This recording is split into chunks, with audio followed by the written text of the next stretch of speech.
I'm Tiffany Hayes. Let's jump right in and talk option money. The cost of home ownership is a series that we've been doing for the past several videos. Today's topic is the option fee, which accounts for about 5% of your upfront cost when you are purchasing a home. What is option money? Option money is a non-refundable deposit given directly to the seller, meaning it goes right into their bank account for the option, but not the obligation to buy the home. So when you go under contract and you are in your option period, you are literally, quote unquote, taking that home off the market for a specified amount of time in order to give you the due diligence period so that you can thoroughly investigate that property and see if it's something that you want to buy. But you do have the unrestricted right to terminate that contract. And that's why we say you have the option, but not the obligation to buy the home. The option period is a predetermined number of days the buyers have to inspect the property to make certain they would like to move forward with the purchase. But let me reiterate, whether it's based off of an inspection report or based off of heartburn or a bad dream, when you're under the option period, you can back out of the contract with no explanation given. You must set a certain amount of time, like on average 7 days, to review the property to make that decision. If you're in a more competitive environment, you may want to shorten it to 3 or 5 days. If it's a larger piece of property or just a special type of deal, maybe you want to go out to 10 days. But it's an option period. It must be set forth in the contract ahead of time. And it is a negotiable item, meaning a seller can come back and counter that and say, no, we want a shorter option period. You will consult with your realtor on what's appropriate. Now, how much money should you put down for option? In most residential real estate transactions, you're looking at about $100. Now, this amount is also negotiable, but it is money that you're not getting back, so be gentle. If you really want to make a big statement to show how serious you are about buying the property, the more appropriate place to do that is earnest money. But your option money, you're not getting that back. But it is you compensating the seller for taking their home, quote unquote, off the market so that you can take a thorough look at it. Now, does the option money count towards your purchase price? Yes and no. It depends on which box you check on the contract. There's an option for both. Option money may or may not be credited toward the purchase price, depending on the nature of the deal. Again, if you want to make a big splash, you might say, here, Mr. Seller, here's the $100. No, I don't need it back, and no, I don't need it credited towards my purchase price. But I can tell you in most situations, the box for yes, the option money will be credited towards the purchase price is checked. What if you change your mind about buying the house? Can you get your money back? Again, no. Option money is non-refundable.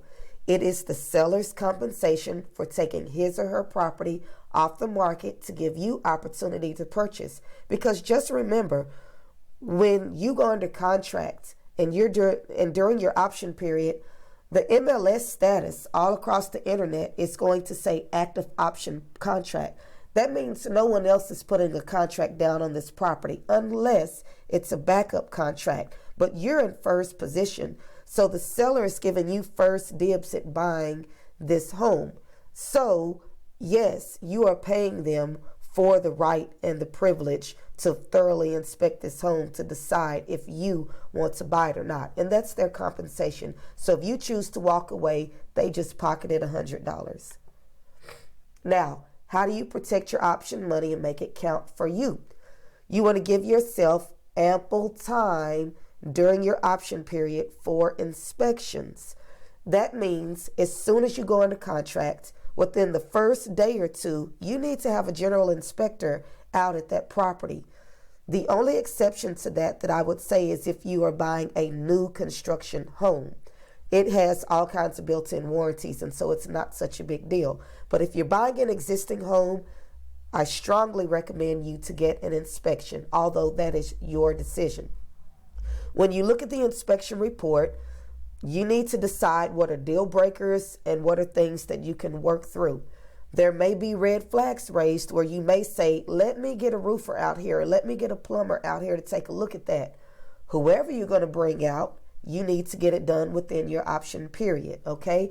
Also realize that your option period is counted in terms of calendar days, not business days. So if you go under contract on a Thursday, Friday, Saturday, Sunday, Monday, all of those days are counted in your option period. Be mindful of that. If you do choose to negotiate with the seller on some repairs or something that you want done during the option or for the option period, you need to do a contract amendment and get everything in writing. All of that needs to be done by the final day of the option period at 5 o'clock. That's so important. If you are still negotiating with the seller, you pass the 5 o'clock deadline, 6 o'clock comes around, 7 o'clock comes around, and you all still have not come to an agreement, and you say, forget it, I'm backing out of this contract.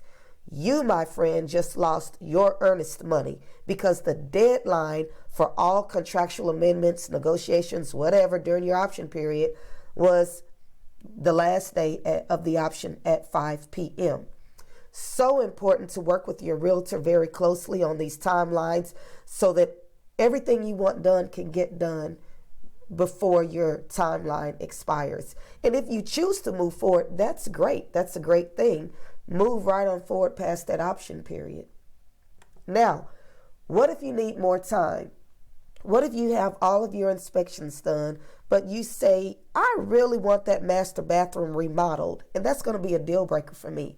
Because if I can't have that master bathroom remodeled, I don't want the house. So I need to bring in my favorite contractor to take a look at this and give me a quote, but I need to stay within budget.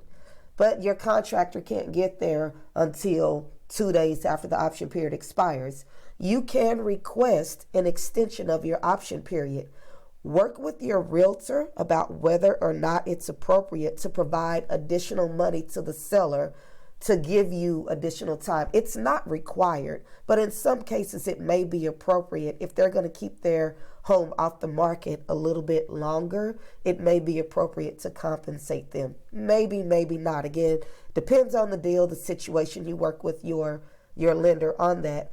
But just be mindful that everything you do must be done and agreed to in writing. I hope that you have learned something about option money and the option period, and that you are able to make smarter, happier home buying decisions. My name is Tiffany Hayes with Tiffany Hayes Real Estate Group. I look forward to serving you.